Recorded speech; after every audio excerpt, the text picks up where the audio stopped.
United nation ਦੇ ਮੁਤਾਬਕ ਸਾਡੀ ਦੁਨੀਆ ਦੀ ਆਬਾਦੀ 7 ਬਿਲੀਅਨ ਤੋਂ ਵੱਧ ਰਹੀ ਹੈ।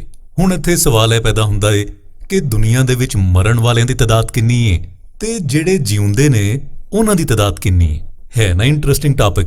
ਪਹਿਲਾਂ ਅਸੀਂ ਗੱਲ ਕਰਾਂਗੇ ਉਹਨਾਂ 7 ਬਿਲੀਅਨ ਇਨਸਾਨਾਂ ਬਾਰੇ ਜਿਹੜੇ ਇਸ ਵੇਲੇ ਇਸ ਜ਼ਮੀਨ ਦੇ ਉੱਤੇ ਮੌਜੂਦ ਨੇ ਤੇ ਜਿਹੜੇ ਜਿਉਂਦੇ ਨੇ। ਯੂਨਾਈਟਿਡ ਨੇਸ਼ਨ ਦੇ ਮੁਤਾਬਕ ਸਾਡੀ ਇਸ ਦੁਨੀਆ ਦੀ ਆਬਾਦੀ 1.2% ਸਾਲਾਨਾ ਦੇ ਹਿਸਾਬ ਦੇ ਨਾਲ ਵੱਧ ਰਹੀ ਹੈ। ਕੁਝ ਤਰੱਕੀ ਯਾਫਤਾ ਮੁਲਕਾਂ ਜਿਸ ਤਰ੍ਹਾਂ ਫਰਾਂਸ, ਜਰਮਨੀ, ਜਾਪਾਨ ਇਹਨਾਂ ਦੇ ਵਿੱਚ ਬਰਥ ਰੇਟ ਘੱਟ ਤਰੱਕੀ ਯਾਫਤਾ ਮੁਲਕਾਂ ਵਿੱਚ ਹਾਲੇ ਵੀ ਆਬਾਦੀ ਬੜੀ ਤੇਜ਼ੀ ਦੇ ਨਾਲ ਵੱਧ ਰਹੀ ਹੈ। ਯੂਨਾਈਟਿਡ ਨੇਸ਼ਨ ਦੇ ਮੁਤਾਬਕ ਜੇ ਆਬਾਦੀ ਇਸੇ ਤਰ੍ਹਾਂ ਵੱਧਦੀ ਰਹੀ ਤੇ 2050 ਵਿੱਚ ਦੁਨੀਆ ਦੀ ਆਬਾਦੀ 10.7 ਬਿਲੀਅਨ ਤੱਕ ਪਹੁੰਚ ਜਾਵੇਗੀ। ਹੁਣ ਆਨੇ ਅਸੀਂ ਇਸ ਬਾਰੇ ਜਿਹੜੇ ਲੋਕੀ ਇਸ ਦੁਨੀਆ ਦੇ ਵਿੱਚ ਆਏ, ਜਦੋਂ ਦੀ ਦੁਨੀਆ ਬਣੀ ਹੁਣ ਤੱਕ ਪੈਦਾ ਹੋਏ, ਉਹਨਾਂ ਵਿੱਚੋਂ ਕਿੰਨੇ ਜਿਉਂਦੇ ਨੇ ਤੇ ਕਿੰਨੇ ਮਰ ਗਏ। ਯਾਨੀ ਅਸੀਂ ਜਾਣਨਾ ਚਾਹ ਰਹੇ ਹਾਂ ਕਿ ਮਰਨ ਵਾਲਿਆਂ ਦੀ ਤਾਦਾਦ ਬਹੁਤੀ ਹੈ ਜਿਹੜੀ ਇਸ ਦੁਨੀਆ ਦੇ ਉੱਤੇ ਆਏ, ਜਾਂ ਜਿਉਂਦਿਆਂ ਦੀ ਤਾਦਾਦ ਬਹੁਤੀ ਹੈ ਜਿਹੜੇ ਹੁਣ ਜਿਉਂਦੇ ਨੇ। ਪਾਪੂਲੇਸ਼ਨ ਰੈਫਰੈਂਸ ਬਿਊਰੋ ਦੇ ਮੁਤਾਬਕ ਹੁਣ ਤੱਕ ਇਸ ਜ਼ਮੀਨ ਤੇ 108.2 ਬਿਲੀਅਨ ਇਨਸਾਨ ਪੈਦਾ ਹੋਏ ਨੇ। ਜੇ ਅਸੀਂ ਜਿਹੜੇ ਲੋਕ ਅੱਜ ਜ਼ਿੰਦਾ ਨੇ ਇਸ ਫਿਗਰ ਦੇ ਵਿੱਚੋਂ ਕੱਢ ਦਈਏ ਤੇ ਬਾਕੀ 101 ਬਿਲੀਅਨ ਲੋਕ ਉਹ ਬਚਦੇ ਨੇ ਜਿਹੜੇ ਸਾਡੇ ਤੋਂ ਪਹਿਲਾਂ ਮਰ ਚੁੱਕੇ ਨੇ। ਇਹਦਾ ਮਤਲਬ ਇਹ ਹੋਇਆ ਕਿ ਅਸੀਂ ਉਹਨਾਂ 101 ਬਿਲੀਅਨ ਲੋਕ ਜਿਹੜੇ ਮਰ ਗਏ ਨੇ ਤੇ ਜੇ ਉਹਨਾਂ ਦੀਆਂ ਰੂਹਾਂ ਇਸ ਜ਼ਮੀਨ ਤੇ ਮੌਜੂਦ ਨੇ ਤੇ ਅਸੀਂ 101 ਬਿਲੀਅਨ ਰੂਹਾਂ ਦੇ ਦਰਮਿਆਨ ਯਾਨੀ ਜ਼ੁੰਬੀਆਂ ਦੇ ਦਰਮਿਆਨ ਰਹਿ ਰਹੇ ਹਾਂ।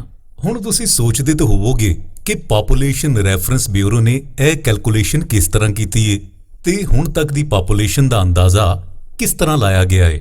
ਤੇ PRB ਦੇ ਮੁਤਾਬਕ ਉਹਨਾਂ ਨੇ ਇਨਸਾਨਾਂ ਦੀ ਗਿਣਤੀ 5000 ਕਬਲ ਦੇ ਇਨਸਾਨ ਤੋਂ ਸ਼ੁਰੂ ਕੀਤੀ ਹੈ, ਜਿਸ ਦੇ ਮੁਤਾਬਕ ਉਹ ਇਨਸਾਨ ਸੋਚਣ, ਸਮਝਣ, ਅਮਲ ਕਰਨ ਦੀ ਸਲਾਹੀਅਤ ਉਸ ਵੇਲੇ ਹਾਸਲ ਕਰ ਚੁੱਕਿਆ ਸੀ, ਜਿਸ ਨੂੰ ਉਹਨਾਂ ਨੇ ਮਾਡਰਨ ਹੋਮੋਸਪੈਨਿਸ ਦਾ ਨਾਂ ਦਿੱਤਾ ਹੈ। ਹਾਲਾਂ ਜੇ ਅਸੀਂ ਗੋ ਕਰੀਏ ਤੇ 500 ਸਾਲ ਕਬਲ ਮਸੀਹ ਦੀ ਤਾਰੀਖ ਦੇ ਵਿੱਚ ਸ਼ੱਕ ਹੈ, ਕਿਉਂਕਿ ਇਨਸਾਨ ਇਸ ਜ਼ਮੀਨ ਉੱਤੇ ਲੱਖਾਂ ਸਾਲ ਪਹਿਲੇ ਤੋਂ ਮੌਜੂਦ ਹੈ।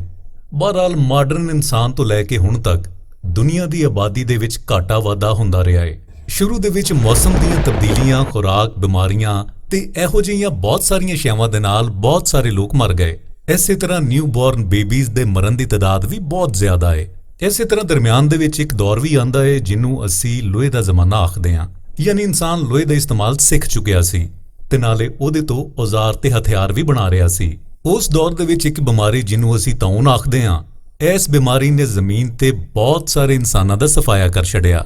ਇਸ ਸਾਰੀ ਗੱਲਬਾਤ ਤੋਂ ਤੁਸੀਂ ਆਸਾਨੀ ਦੇ ਨਾਲ ਅੰਦਾਜ਼ਾ ਕਰ ਸਕਦੇ ਹੋ ਕਿ ਇਸ ਜ਼ਮੀਨ ਤੇ ਮਰਨ ਵਾਲਿਆਂ ਦੀ ਤਾਦਾਦ ਜ਼ਿੰਦਾ ਇਨਸਾਨਾਂ ਤੋਂ ਬਹੁਤ ਜ਼ਿਆਦਾ ਹੈ। ਪਰ ਜੇ ਅਸੀਂ ਅੱਜਕੱਲ ਦੇ ਬਰਥ ਰੇਟ ਤੇ ਡੈਥ ਰੇਟ ਦਾ ਕੰਪੈਰੀਜ਼ਨ ਕਰੀਏ, ਪਰ ਜੰਗਾਂ, ਕਰੋਨਾ, ਤਾਉਨ ਵਰਗੀਆਂ ਬਿਮਾਰੀਆਂ ਤੇ ਅਚਾਨਕ ਕੁਦਰਤੀ ਆਫਤ ਦੇ ਹੱਥੋਂ ਮਰਨ ਵਾਲੇ ਇਨਸਾਨ ਕੁਦਰਤੀ ਬਰਥ ਰੇਟ ਨੂੰ ਘਟਾ ਸਕਦੇ ਨੇ। ਇਹ ਸੀ ਅੱਜ ਦਾ ਟੌਪਿਕ। ਉਮੀਦ ਕਰਦੇ ਹਾਂ ਤੁਹਾਨੂੰ ਪਸੰਦ ਆਇਆ ਹੋਵੇਗਾ।